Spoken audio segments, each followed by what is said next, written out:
چھوڑ دیتے ہیں، اس موضوع پہ ایک جلسہ نہیں ہوگا۔ لیکن افسوس یہ ہے کہ بچی بھی میری بیمار ہے، بار بار کہہ رہی ہے ابو جلدی آئیے، میرا بھی دل لگ گیا ہے، وقت بھی مقرر ہے، کافی کام ہے۔ پر میں تھوڑی سی بات عرض کرتا ہوں آپ کی خدمت میں کہ پیارے دوستوں اور بزرگوں، انبیاء کرام صلوات اللہ علیہم اجمعین نے ہر زمانے میں بے شمار قربانیاں دے کر انسانیت کو، شرافت کو زندہ کیا، اور ہر اس کام سے اپنے اپنے دور میں حضرات انبیاء کرام علیہم الصلوۃ والسلام نے اپنی امت کو منع کر دیا، جس کا تعلق رسم سے، عادات سے، اور اللہ کی نافرمانی سے، اور اللہ تعالیٰ کی ناراضگی سے۔ جہاں بڑے بڑے واقعات پیش آئے، ان جنگ غزوہ احد، غزوہ بدر، غزوہ خندق، غزوہ عریش، اور بڑے بڑے سے واقعات جس میں بے شمار صحابہ کرام رضوان اللہ علیہم اجمعین نے قربانیاں دی اسلام کو زندہ کرنے کے لیے۔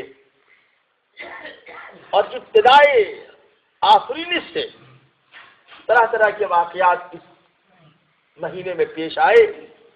اسی مبارک مہینے میں چشم فلک نے وہ واقعہ بھی دیکھا جو شہدائے کربلا اور واقعہ کربلا کے نام سے مشہور ہے۔ ہم اس کی تفصیل میں نہیں جانا چاہتے ہیں، لیکن آپ کے دلوں کو جھنجھوڑنے کے لیے پوچھنا چاہتے ہیں۔ ہم کسی کے درمیان میں تقابل نہیں کر رہے ہیں، لیکن آپ کو بتاتے ہیں کہ پڑھو انبیاء کرام علیہم الصلوۃ والسلام کی تاریخ، اور پڑھو میرے آقا حضرت محمد الرسول اللہ، میرے ماں باپ پر قربان میری کائنات کا آپ پر نثار کہیے صلی اللہ علیہ وسلم کے خاندان کی تاریخ۔ کسی نبی کے خاندان نے وہ قربانی نہیں دی ہے جو محمد الرسول اللہ کے خاندان نے قربانی دی ہے صلی اللہ علیہ وسلم۔ اور اللہ رب العالمین کی بارگاہ میں آپ کے مقام قرب کا اور آپ کی مقام محبوبیت کا یہ حال ہے کہ آقا دو عالم جناب محمد الرسول اللہ، آپ کی قدموں کی خاک میری آنکھوں کا سرما، صلی اللہ علیہ وسلم کے خاندان کے لوگ ہر زمانے میں ہر جگہ دین کے لیے قربانیاں دے رہے ہیں، آج تک اور قیامت تک دیتے رہیں گے۔ ذرا بتانا، محدثین کی فہرست اٹھا کے دیکھنا، 1400 سال کی خاندان رسالت کے کتنے لوگ ہیں؟ ذرا مفسرین کی فہرست اٹھا کے دیکھنا، تم مفسرین کی فہرست اٹھاؤ گے تو سب سے پہلے خاندان رسول کا فرض ملے گا، حضرت عبداللہ ابن عباس رضی اللہ، خدام رسول، اصحاب رسول، خاندان رسول نے ہر دور میں قربانی دی۔ اس کا ایک عظیم ترین المناک واقعہ ہے واقعہ کربلا۔ جائیداد کے لیے، روپے پیسے کے لیے، جاہو حشمت کے لیے، کسی عورت سے نکاح کرنے کے لیے یہ واقعہ پیش نہیں آیا تھا۔ یہ واقعہ پیش آیا تھا حق و باطل کے درمیان میں تمیز کرنے کے لیے پیش آیا تھا۔ حق ہمیشہ بلند ہوتا ہے، الحق یعلو ولا یعلی، اسے بلند کیا نہیں جاتا، حق اپنی حقانیت کو منوا لیتا ہے۔ سوچنا ہم واقعات میں جانا نہیں چاہتے، ہم اس موقع پر شیعوں کے ذاکر نہیں بننا چاہتے، لیکن آپ سے پوچھتے ہیں کہ ذرا بتانا کہ آقا مدنی جناب محمد الرسول اللہ صلی اللہ علیہ وسلم کے خاندان کے وہ 70 افراد جو حضرت سیدنا امام حسین کے ساتھ کربلا کے میدان میں گئے تھے اور یزید کی فوج سے ان کا مقابلہ ہوا تھا، اس میں سب سے زیادہ قربانی خاندان رسول نے دی کہ چھوٹے چھوٹے بچے، معصوم بچیوں کی ٹانگوں کو چیرا گیا تھا۔ 6 مہینے کے بچوں کے پیٹ میں تلواریں ڈال کر پیٹ پھاڑ لیا گیا تھا۔ 7 مہینوں کی لڑکیوں کو نیزے پر اٹھا کر کے ایسے پھینک دیا گیا تھا۔ جوان لڑکیوں کو، ایسی لڑکیاں خاندان رسالت کی ایسی لڑکیاں جن کو کبھی مدینے کے لوگوں نے نہیں دیکھا تھا، ان ظالموں نے ان کے جسم کو تار تار کیا، ٹکڑے ٹکڑے کیے، یہ جسم کے ٹکڑے ٹکڑے ہوئے، امام حسین کا سر شہید ہوا، آپ کا سر تن سے جدا ہوا، اور خاندان کے چھوٹے چھوٹے معصوم بچوں اور بچیوں نے قربانی دی تھی، اس لیے دی تھی کہ لا الہ الا اللہ محمد الرسول اللہ کا کلمہ پوری دنیا میں بلند ہو جائے، اور آنے والی نسلیں ہمارے خون سے لکھی ہوئی اس تحریر کو یاد رکھیں کہ ہمیشہ حق کے ساتھ رہنا ہے اور حق کے ساتھ جینا ہے اور حق کے ساتھ کرنا ہے۔ بے شک۔ چنانچہ کربلا کا لٹا پڑا قافلہ جب یزید کے حکم سے ملک شام کو چلا تھا اور شام کی سرحد کے قریب جب پہنچا تو حضرت زین العابدین جن کی عمر اس وقت کوئی 7 سال کی تھی، زخموں سے چور اور نڈھال بیٹھے ہوئے تھے، ایک مسجد کے پاس سے گزرے۔ اس خاندان میں کیا تھا؟ یا تو حضرت امام حسین کا سر تھا، یا ان کی لاش تھی، یا چھوٹے چھوٹے بچوں کے جسموں کے ٹکڑے تھے، یا زخم آلودہ مائیں اور بیٹیاں ہمارے خاندان کی تھیں۔ جب اس مسجد کے پاس سے گزرے تو اس مسجد کے سرکاری ملا نے کہا، کیا کہا؟ اس مسجد کے سرکاری ملا نے کہا، جب بچا ہوا تھا اس نے کہا کہ آج خاندان حسین ہار گیا، یزید جیت گیا۔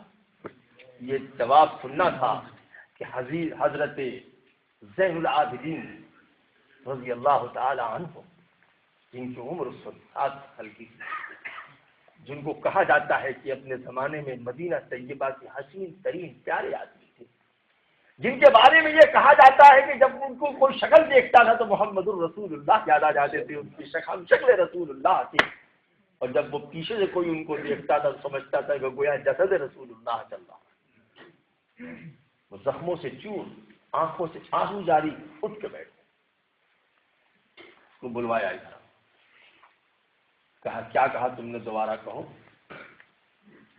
کہا خاندان حسین ہار گیا، امیر المومنین یزید جیت گئے۔ تو حضرت امام زین العابدین نے جو جواب دیا وہ جواب سن لو۔ اس 7 برس کے بچے نے سنگینیوں کے سائے میں، فوج کے سائے میں، دشمن طاقتوں کے سائے میں جواب دیا، خاندان حسین نہیں ہارا، یزید ہار گیا۔ کیوں؟ اس لیے کہ آج جو حکم ہوا ہے، ابھی ہم اس بحث میں نہیں پڑھتے ہیں کہ یزید نے کیا کہ نہیں کیا، واقعات میں نہیں جاتے، جو بات بتانا چاہتے ہیں وہ کہ یہ اس لیے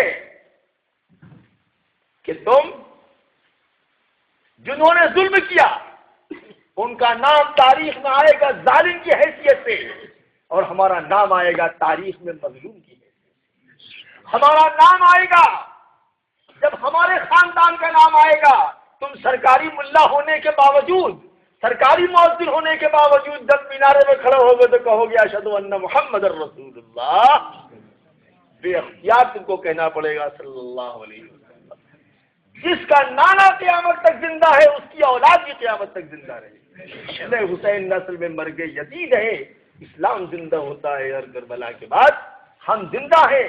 ہم نے اپنے وفا کی تاریخ لکھی ہے، ہم نے وفاداری کا نباہا ہے، اسلام کی وفاداری نباہا ہے، ہم نے خون دے کر کے دنیا میں لا الہ الا اللہ محمد الرسول اللہ کو بلند کیا ہے، ہم نے خون دے کر کے وہ جاء الحق وزهق الباطل ان الباطل کان زهوقا کی زندہ ہم تفسیر ہے۔ یہ واقعات لکھا ہے تاریخ کے اندر۔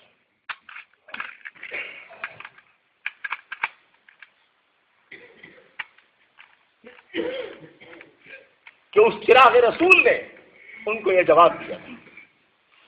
پیارے دوستوں بزرگوں، تاریخ میں ہم نہیں جاتے، ہم یہاں لوٹ کے صرف ایک بات آپ سے کہتے ہیں کہ یہیں سے 2 فرقے ہوئے، انہی واقعات سے 2 فرقے ہوئے، ایک کا نام سین پڑا، دوسرے کا نام شین پڑا، سمجھ گئے نا؟ سین اور شین یعنی 2 فرقے ہو گئے، ایک شیعہ اور دوسرے اہل سنت والجماعت۔ یہ تو بعد میں آ کر کے شیطان نے پھر لگایا اس کے اندر دیوبند، بریلی، فلانا، دھماکہ، لیکن شیعوں کے مقابلے میں بولا گیا اہل سنت والجماعت، ہم سب کیا ہیں؟ اہل سنت والجماعت ہیں۔ دیوبندی لوگ بھی سمجھنے لگے ہیں کہ ہم لوگ اہل حق ہیں، کو اہل سنت والجماعت کرتے ہیں، ان کی بھی نانی مرتی ہے۔ ہم تو پورے ہندوستان میں کہتے ہیں کہ اہل سنت والجماعت ہم ہیں، ہم اس کے نمائندے ہیں، اس لیے کہ اسلام کو پھیلانے میں، سنت کو پھیلانے میں ہمارے بزرگوں کا، اکابر کا، اسلاف کا ہمیشہ کردار رہا ہے۔ تمہارا کیا کردار رہا ہے؟ کوئی کردار نہیں۔ ہم ادھر جانا نہیں چاہتے دیوبند سے بریلی سے۔ لیکن جب یہاں سے یہ دو فرقے ہوئے تو شیعوں نے اپنے تشخص اور اپنی انفرادیت کو برقرار رکھنے کے لیے کچھ عجیب و غریب حرکتیں شروع کی، وہ بھی کب؟ سن 700 ہجری میں۔ 700 سال تک ان کی ماں جو ہے تو روتی رہی، ان کی ہمت نہیں بڑھی کہ یہ کچھ کر سکتے۔ لیکن جب مملکت اسلامیہ میں زوال آیا، دنیا دار مولویوں کی کثرت ہوئی، خوشامدی اور درباری لوگوں کی کثرت ہوئی، تو سب سے پہلے سن 700 ہجری میں دو کام ہوا۔ سلطان مظفر الدین شاہ اربل نے عشق رسول کا ایک نیا انداز اپنایا، ایک نیا نقاب پہنا اس نے، اور اس زمانے کے علماء کو مار مار کر پیسے دے کر کے میلاد رسول کے جواد پر 500 کتابیں لکھوائی، اور قیام پہلا وہ شخص تھا جس نے صلاۃ والسلام کے قیام کا اجرا کیا، سلطان مظفر الدین شاہ اربل نے، اور جو شریک نہیں ہوتا تھا اس کو کٹوا دیتا تھا۔ اسی سن 700 ہجری میں یہ واقعہ کربلا کی یاد میں کھچڑی، علم اور تعزیہ شروع ہوا، اور جب انگریزوں کا وجود آیا بر صغیر میں تو اس نے دیکھا کہ 80% سنی لوگ تو ہمارے مخالف ہیں، کہ ہم کو جان سے مار دیں گے، تو انہوں نے شیعوں کو سرکاری عہدے دے کر کے اور سرکار کی حفاظت میں انہوں نے پورے بر صغیر کے اندر علم، تعزیہ اور محرم کی جو علانیہ تاریخ اور ان کی سرپرستی کر کے یہ تمام ناجائز اور حرام کام شروع کرایا۔ ان میں سے تعزیے سے لے کر تعزیہ بنانا، اس کو سجدہ کرنا، اس پر فاتحہ پڑھنا، علم بنانا، یا حسن یا حسین کہنا، یہ سب شرک ہے۔ جو اس کا عقیدہ رکھے گا اسلام سے خارج ہو جائے گا۔ اور تم کو سن لو، تمہیں شرم آنی چاہیے کہ پوری دنیا میں شیعوں کی صرف ایک مملکت ہے، شیعوں کا ایک فرقہ ہے، یزیدی فرقہ، زیدیہ فرقہ، اس کی حکومت ہے یمن۔ یہ سب آئے دن سعودی عرب کی حکومت کو پریشان کرتے رہتے ہیں، وہاں کی سرحد یمن سے ملی ہے، کبھی اس پر قبضہ کر لیتے ہیں، کبھی اس پر قبضہ کر لیتے ہیں۔ ابھی انہوں نے مدینہ طیبہ میں محلہ العوالی میں آپ کافی آباد ہو گئے، اور ہر سال حج کے موقع پر پریشان کرتے ہیں، پیٹے جاتے ہیں۔ تو زیدیہ فرقہ کی حکومت یمن میں ہے، اور غالی شیعوں کی حکومت ایران میں ہے۔ آپ کو معلوم ہونا چاہیے کہ آیت اللہ روح اللہ خمینی جب برسر اقتدار آئے تو انہوں نے یہ اعلان کیا تھا کہ محرم الحرام کے موقع پر مملکت ایران میں تعزیہ بنانا جرم ہے، کوئی شخص تعزیہ بناتا ہوا پایا جائے گا تو اس کا ہاتھ کاٹ دیا جائے گا۔ شیعوں کی مملکت میں تعزیہ نہیں بن رہا، صرف وہاں دو کام ہوتا ہے، امام حسین کے جلوس میں یاد میں جلوس نکالتے ہیں اور لمبے لمبے ان کو جھنڈے نکالتے ہیں، اس کے علاوہ ساری چیز سرکاری طور پر بند ہے۔ میں سچ پوچھتا ہوں کہ اگر واقعتاً وہ شیعوں کا مذہب ہوتا تو کم سے کم وہاں سے جاری ہونا چاہیے تھا، ان کی مملکت میں ہونا چاہیے تھا، ان کے حکومت میں ہونا چاہیے تھا، ان کے مجتہدین کو فتویٰ، ان کے مجتہدین نے اعلان کیا یہ اسراف بیجا ہے اور حرام ہے، اس کو اب کوئی مملکت میں نہیں کر سکتا ہے۔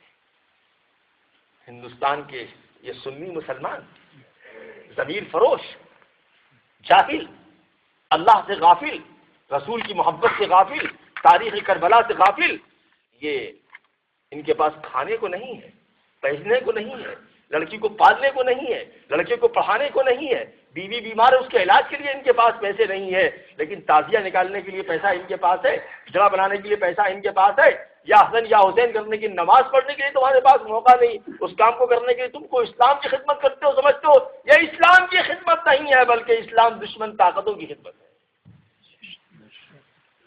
ہم یہاں اعلان کرتے ہیں، ہر وہ شخص جو ہم سے بیٹھ ہے اس کو ہدایت کرتے ہیں کہ خبردار خبردار کوئی ہمارا مرید ہرگز ہرگز تعزیے میں علم میں نہیں شریک ہو۔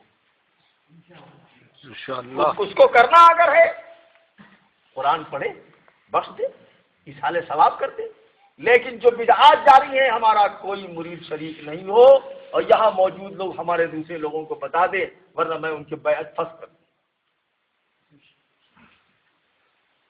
سمجھ لو اس کو، اللہ کے غضب کو دعوت دینے والا کام کر رہے ہو تم، وہ جذبہ پیدا کرو جو قربانی، وہ جذبہ پیدا کرو جو امام حسین میں تھا، وہ جذبہ پیدا کرو جو محمد ابن حنفیہ میں تھا، وہ جذبہ پیدا کرو جو حضرت زین العابدین میں تھا، وہ جذبہ پیدا کرو جو حضرت آمنہ میں تھا، وہ جذبہ پیدا کرو جو حضرت حسن کے صاحبزادوں میں تھا۔ اس جذبے سے اسلام زندہ ہوگا، یہ دکھاوے کی چیزوں سے اسلام زندہ نہیں ہوگا۔ بولو بھائی، تم خدا کے گھر میں بتاؤ، تم لوگ تو ان بدعت میں نہیں کرو گے انشاءاللہ، نہ مدد کرو گے، نہ پیسے دو گے، نہ شریک ہوگے، اور کوشش کرنا کہ تمہارے گھر کا کوئی آدمی شریک نہ ہو۔ جنت تمہاری منتظر ہے، جنت تمہاری منتظر ہے ایسے وقت میں جب کہ برائیوں سے روکنا مشکل ہو جائے، ناممکن ہو جائے، ایسے میں تمہاری ہمت اور جرأت کو سلام کیا جاتا ہے۔ تو ایسے وقت میں پیارے دوستوں اور بزرگوں طے کر لو، ہر طرح کی تکلیف اٹھائیں گے لیکن اللہ کے دین کی عظمت کو بچائیں گے۔ یاد رکھو، یہ جتنے بدعات ہو رہی ہیں یہ سب اسلام دشمن طاقتوں کے ایجاد کردہ ہے۔ انہوں نے اس زمانے میں سرکاری طور پر دنیا دار مولویوں کو پیسے دے کر کے مار کر کے جیلوں میں لکھوایا ہے۔ تم کو دیکھنا ہے چلے جاؤ آگرہ، علامہ شوستری شیعوں کا بہت بڑا مجتہد تھا، جا کے اس کی قبر دیکھ کر کیا سور لوٹ رہے ہیں اس کی قبر۔ یہ وہ شخص ہے جس نے کہا کہ قرآن اصلی نہیں ہے، یہ وہ شخص ہے جس نے رسول اللہ علیہ السلام پر تہمت لگایا کہ نبوت آ رہی تھی، علی پر دھوکے سے اپنے پاس رکھ لیا۔ یہ وہ شخص ہے جس نے سیدنا صدیق اکبر اور فاروق اعظم کی شان میں گستاخیاں کی ہے۔ یہ مرا ہے تو سور ہو گیا، مرا ہے۔ جو بھی صحابہ کرام کی طریقوں کو چھوڑے گا، خاندان اہل بیت کے طریقوں کو چھوڑے گا، محمد الرسول اللہ کی اولاد کو چھوڑے گا، جو ان کے طریقہ ہائے معتبر کو چھوڑے گا، اللہ کی نگاہ سے بگڑ جائے گا، رسول کی نگاہ سے بگڑ جائے گا۔ اس لیے ہم آپ کو نصیحت کرتے ہیں، آپ سے انتہائی ادب اور احترام سے التماس کرتے ہیں کہ روزہ رکھیں۔ رسول اللہ صلی اللہ علیہ وسلم نے روزہ رکھنے کا امر فرمایا تھا اگر میں زندہ رہا تو آئندہ سال 2 روزے رکھوں گا، 9 10 یا 10 11 ایک دن ملا کر ایک دن روزہ رکھنا یہود و نصارہ کا طریق ہے۔ محمد الرسول اللہ کی سنت کو زندہ رکھ کرو، تم سب 2 روزے رکھو، اللہ کے رسول خوش ہوگی، کیونکہ اللہ کے رسول نے فرمایا تھا اگر میں آئندہ زندہ رہا تو میں 2 روزے رکھوں گا۔ آئندہ آپ دنیا سے تشریف لے گئے، تم روزہ رکھو گے، رسول کے اس قول پر عمل کرو گے، رسول اللہ علیہ السلام کی روح قبر میں خوش ہوگی، میں کہہ کے آیا تھا میری امت عمل کر رہی، اور تم کو وہ دعا ملے گی۔ خطیب بغدادی نے لکھا ہے، آقا نامدار جناب محمد الرسول اللہ صلی اللہ علیہ وسلم نے ان سے فرمایا تھا احیاک اللہ کما احیانی، اس کو اللہ ہمیشہ زندہ رکھے جیسے تو نے ہم کو زندہ رکھا۔ تم روزہ رکھو محرم کا، اللہ کے رسول کی تم کو دعا ملے گی کہ جیسے تم نے میری سنت کو زندہ رکھا ہے، میری امت کے بچوں لوگوں تم کو خدا زندہ رکھے۔ 1400 برس پہلے میرے آقا نے دعا کی تھی، آج تم اس پر آمین کہہ لو۔ شہدائے کربلا کے لیے بلندی درجات کی دعا کرو، اللہ سے عہد کرو کہ وہ جذبہ ہمارے اندر پیدا ہو ہماری نسلوں میں کہ ہم اسلام کی خاطر اپنے جسم کا ایک ایک قطرہ بہا دیں۔ آئے گا وقت تو دیکھ لینا، یہ کلمہ پڑھنے والے، یہ لا الہ الا اللہ محمد الرسول اللہ کا کلمہ پڑھنے والے، یہ محمد الرسول اللہ کے دیوانے، یہ محمد الرسول اللہ کو کی جان دینے والے، وقت آئے گا تو اسلام کی خاطر انشاءاللہ یہ اپنی گردنوں کو کٹاتے ہیں۔ تم نے سمجھا کیا ہے؟ تم نہیں جانتے ہو، ہم آگے جانا نہیں چاہتے ہیں، لیکن آپ کو یہ بتانا چاہتے ہیں کہ آپ اس موقع پر اگر آج اور اس سال آپ نے روک دیا، اپنے گھر کو روک دیا، جن چیزوں پر آپ پر اثرات ہیں ان کو روک دیا، ایک مرتبہ یہ بدعت انشاءاللہ ختم ہو جائے گی تو آئندہ کے لیے مفتی ہی چلی جائے گی۔ فاسق سے فاسق اور فاجر سے فاجر مسلمان بھی رسول اللہ علیہ السلام سے عشق رکھتا ہے۔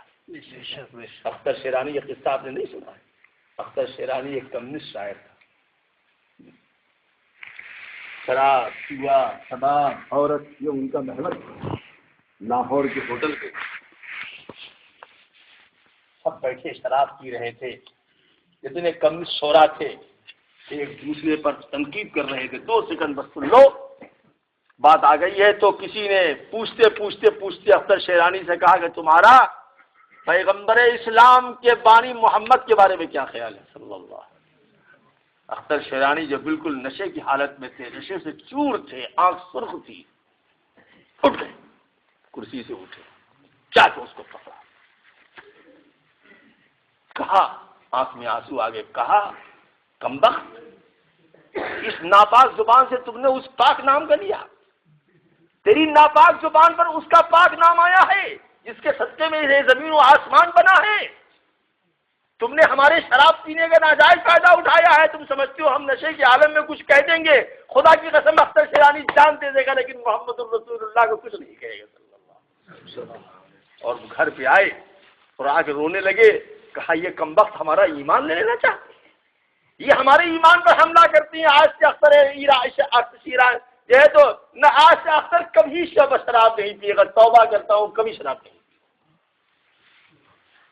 محبت، محمد کی محبت دین حق کی شرط اول ہے۔ دیکھیے اس شخص کے دل میں اللہ کے رسول کی محبت تھی کہ اس نشے کے عالم میں بھی اس نے گستاخ رسول کا پکڑ لیا اور اس کی برکت سے شراب سے توبہ کی توفیق ہو گئی۔